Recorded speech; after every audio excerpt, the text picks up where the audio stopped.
Tingnan ko yung black choy.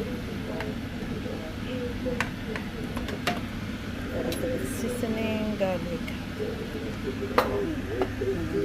Onion sauce.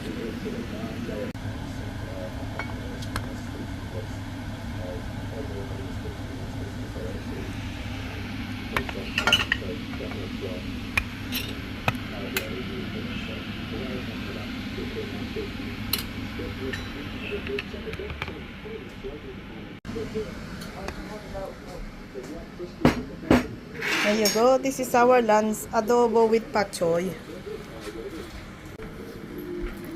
Chicken adobo.